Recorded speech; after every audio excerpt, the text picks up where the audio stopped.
मतलब अमृत भी छका था। उसके बाद मैं नहीं सेटिस्फाई हुई, बाद में मैंने ये स्कॉन में भी गई, वहां मैंने नाम दीक्षा ली, इतना तिलक लगाती थी, गले में गुथली डाल के माला लेके मैं बोलती थी और ऐसे जंप लगा लगा के हम बोलते थे राधे राधे श्याम मिला दे।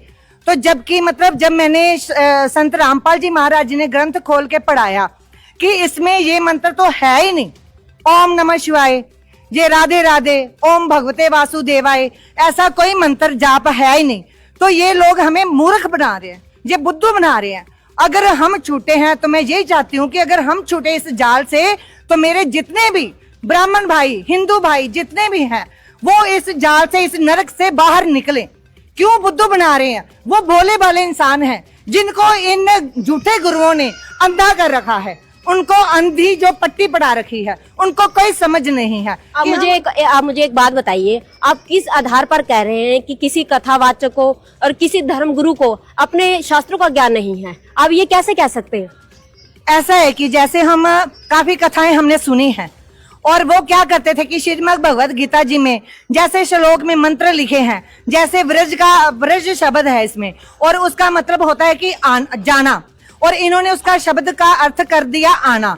और इन हिंदुओं को, इन जो हिंदू गुरु, धर्म गुरु हैं, इनको इस बारे में कोई भी नॉलेज नहीं है, इनको कोई ज्ञान नहीं है। और दूसरी बात ये है, मेरे ससुर जी की डेथ हुई तो इन्होंने श्राद्ध करवाए, पिंड भराए, और बाद में इन्होंने क्या किया कि जब पिंड भरवाए तो उसके बाद गरुड़ पुराण पाठ रखा। क्या मतलब है? जो बंदा मर गया वो क्या सुनेगा गरुड़ पुराण पाठ का? उसको क्या फायदा है? उसकी आत्मा तो चलेगी। और फिर पंडित जी हम कर रहे हैं 5 पिंड 11 पिंड बना के हम कर रहे हैं उसकी जो सेवा, तो हमें बाद में वो कहते हैं कि देखो ऊपर खाना रखो तो देखो कौवा खा गया। तो मेरी जो जेठानी की बेटी थी वो ऊपर गई, कहती हाँ जी पंडित जी कौवा खा गया। तो कहते कौवा खा गया तो फिर उसकी मुक्ति होगी, कौवा बन गया वो। अगर कौवा बन गया मुक्ति कहाँ हुई?